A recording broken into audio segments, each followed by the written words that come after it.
Halo semuanya, kembali lagi di channel yang receh ini. Kali ini Recengers kembali lagi akan mengungkapkan mengenai legenda-legenda dan sejarah yang ada di bumi ini. Kali ini kita akan membahas mengenai peradaban Nabatea yang merupakan cikal bakal kaum Tsamud. Nah, tanpa berlama-lama lagi langsung saja kita ke pembahasannya Sobat Receh. Kerajaan Nabat adalah sebuah negara bangsa Arab Nabat pada zaman kuno. Nabat berdiri sebagai sebuah kerajaan merdeka sejak abad ke-4 sebelum Masehi sampai dianeksasi oleh Kekaisaran Romawi pada 106 Masehi. Bangsa Romawi mengganti nama Nabat menjadi Arabia Petraea. Bangsa Nabat adalah salah satu di antara suku-suku Badawi pengembara yang hidup berkelana di gurun Arab dengan membawa ternak peliharaannya ke tempat-tempat yang memiliki padang rumput dan sumber air. Mereka semakin kenal akan lingkungan tempat tinggalnya seiring berlalunya musim-musim, dan mereka berusaha untuk bertahan hidup sepanjang tahun-tahun buruk manakala curah hujan musiman berkurang. Meskipun bangsa Nabat mula-mula dianggap sebagai bagian dari peradaban Aram, teori-teori tentang asal-usul Aram mereka kini ditolak oleh para cendekiawan modern. Sebaliknya, bukti-bukti arkeologi, agama, dan bahasa justru memperlihatkan bahwa mereka adalah sebuah suku Arab Utara masih belum dapat dipastikan dari suku Arab pengembara yang manakah mereka berasal. Salah satu hipotesis mengatakan bahwa negeri asal mereka adalah Yaman, yang terletak di sebelah tenggara semenanjung Arab, akan tetapi dewa-dewi, bahasa, dan aksara mereka tidak memperlihatkan adanya hubungan dengan dewa-dewi, bahasa, dan aksara yang terdapat di kawasan selatan Arabia. Hipotesis lain mengatakan bahwa mereka berasal dari pesisir timur semenanjung Arab. Dugaan bahwa mereka berasal dari kawasan Hijaz dianggap lebih dapat dipercaya, karena banyak dari dewa-dewi mereka yang sama dengan dewa-dewi sesembahan bangsa-bangsa kuno di Hijaz. Akar kata dari nama suku mereka, terdapat dalam rumpun bahasa Semit permulaan yang ada di Hijaz. Kemiripan antara dialek Arab Nabat dan dialek Arab yang terdapat di Mesopotamia pada zaman Assyria Baru, serta pencantuman segolongan orang yang disebut dengan nama Nabatu dalam daftar yang disusun bangsa Assyria sebagai salah satu di antara suku-suku Arab pemberontak di wilayah itu, mengisyaratkan adanya hubungan di antara keduanya. Bangsa Nabat dapat jadi berasal dari sana dan kemudian bermigrasi ke barat antara abad ke-6 dan abad ke-4 sebelum Masehi menuju kawasan barat Laut Arabia dan kawasan yang sebagian besar kini termasuk wilayah negara Yordania. Bangsa Nabat pernah secara keliru dihubung-hubungkan dengan kelompok-kelompok masyarakat yang lain. Sebuah bangsa bernama Nabaiti, yang dikalahkan oleh Asyurbanipal Raja Asyur, oleh sebagian pihak dihubung-hubungkan dengan bangsa Nabat karena kemiripan namanya. Kekeliruan lainnya adalah disamakannya bangsa Nabat dengan Nebayot dalam Alkitab Ibrani, yakni keturunan dari Ismaek, putra Abraham. Tidak seperti suku-suku Arab lainnya, bangsa Nabat kelak tampil sebagai pemeran utama di kawasan itu pada masa-masa kemakmuran mereka. Akan tetapi pengaruh mereka kelak memudar, dan bangsa Nabat pun terlupakan. Meskipun bangsa Nabat melek aksara, mereka tidak meninggalkan naskah-naskah sejarah yang panjang-panjang. Akan tetapi ada ribuan prasasti yang sampai sekarang masih didapati di beberapa tempat yang pernah mereka diami, termasuk grafiti dan juga tulisan-tulisan pada uang logam tempaan mereka. Bangsa Nabat pertama kali dipaparkan dalam kitab sejarah oleh sejarawan Yunani, Diodorus Sikeliotes, yang hidup sekitar 30 sebelum Masehi namun memaparkan informasi dari 300 tahun sebelumnya mengenai mereka.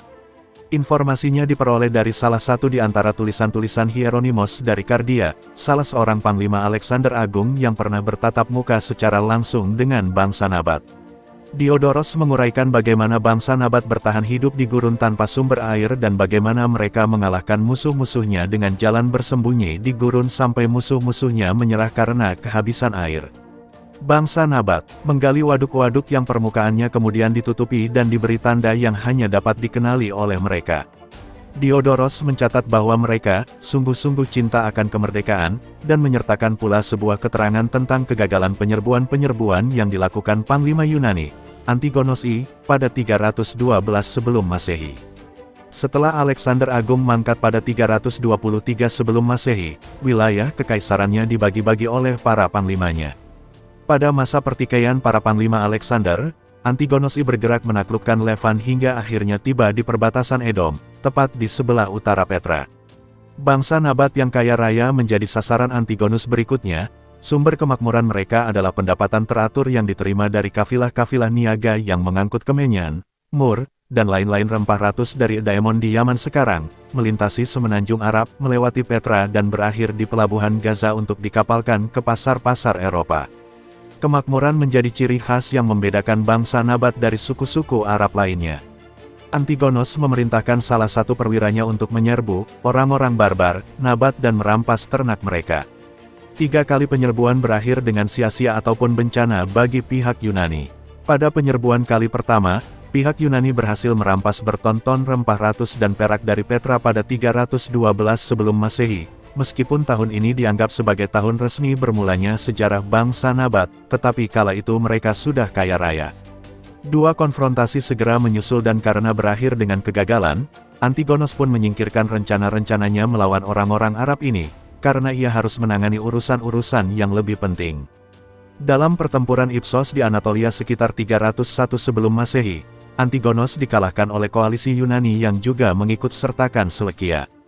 Rentetan peperangan di antara panglima-panglima Yunani ini berakhir dengan pertikaian atas wilayah-wilayah di Yordania sekarang ini antara pihak Ptolemaios yang berpangkalan di Mesir dan pihak Selekia yang berpangkalan di Suriah. Pertikaian itu memberikan kesempatan bagi bangsa Nabat untuk memperluas wilayah kerajaan mereka keluar Edom. Pada penghujung abad keempat sebelum Masehi, bangsa Nabat menduduki kawasan utara Hijaz, Edom, dan Negev sampai ke Laut Mediterania, juga beberapa pulau lepas pantai dan sebentang wilayah sepanjang pesisir Laut Merah. Diodoros menyebutkan bahwa bangsa Nabat telah menyerang kapal-kapal dagang milik Wangsa Ptolemaios di Mesir namun tak lama kemudian menjadi sasaran kekuatan tempur yang lebih besar dan dihukum setimpal dengan perbuatan mereka. Tidak diketahui sebab musabab bangsa Nabat yang makmur itu beralih menjadi perompak. Salah satu kemungkinan adalah karena mereka merasa kepentingan-kepentingan dagang mereka disaingi oleh jalur niaga laut yang melintasi Laut Merah. Setengah abad sesudah agresi Antigonos, untuk kedua kalinya catatan sejarah menyebutkan tentang bangsa Nabat di Hauran. Dionysios, salah seorang dari 2 pegawai Yunani yang berusaha mencari sumber penghasilan sampingan dengan menjual perempuan-perempuan untuk dijadikan budak nafsu, pernah ditahan oleh orang-orang Nabat selama seminggu selagi ia berdagang.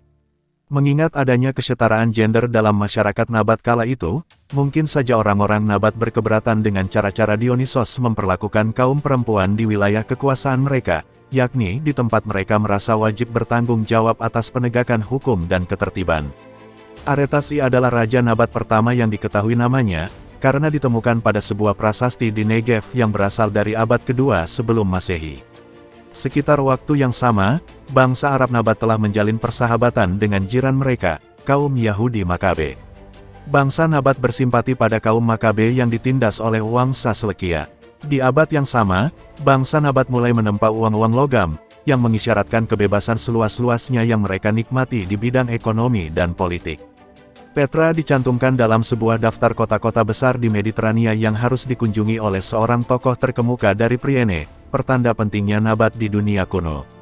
Petra dicantumkan dalam daftar yang sama dengan Alexandria, yang dianggap sebagai sebuah kota terhebat di dunia beradab. Bangsa Nabat adalah sekutu kaum Makabe tatkala berjuang melawan raja-raja Selekia. Di kemudian hari bangsa Nabat justru berseteru dengan keturunan kaum Makabe, Wangsa Hasmonea Yudea, yang menjadi unsur utama dalam kekacauan yang mengundang intervensi Pompeius di Yudea.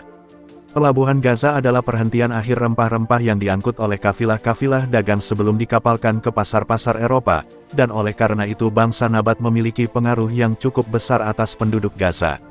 Raja Hasmonea Alexander Ianaios, mengepung kota Gaza sekitar 100 sebelum Masehi, dengan dalih bahwasanya orang Gaza lebih memihak kubu Ptolemaios ketimbang Yudea dalam pertempuran mereka yang terakhir.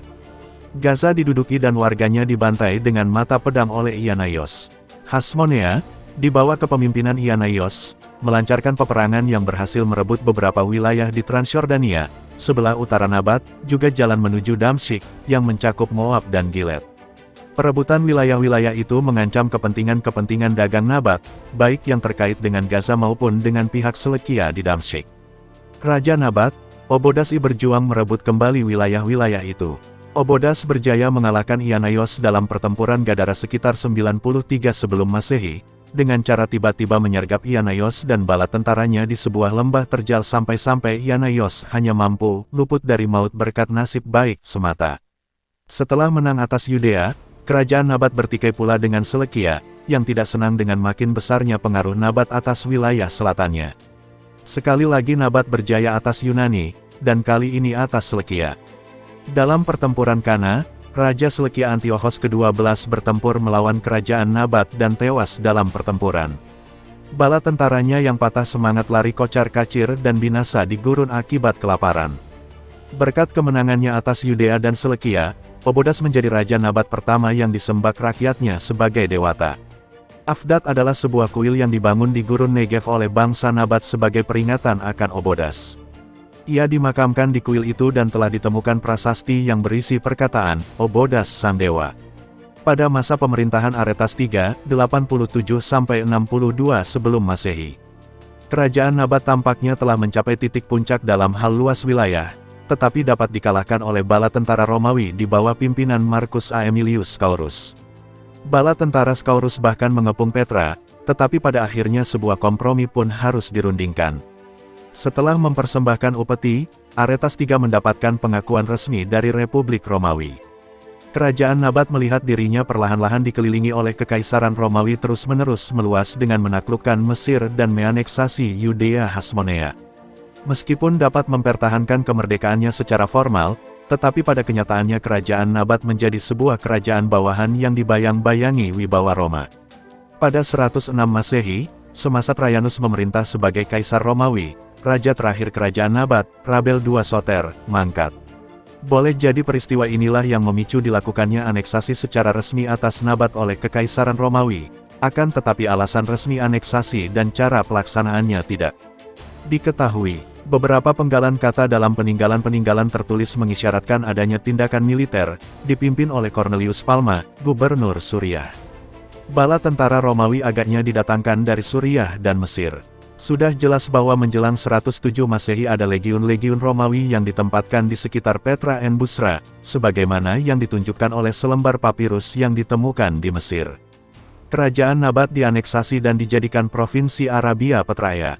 Perniagaan tampaknya terus berlanjut berkat bakat dagang bangsa Nabat yang tak kunjung pudar. Pada masa pemerintahan Hadrianus, pembangunan Limes Arabicus mengabaikan sebagian besar wilayah Nabat dan menjulur ke timur laut dari Aila, sekarang Akoba, di penjuru Teluk Akoba.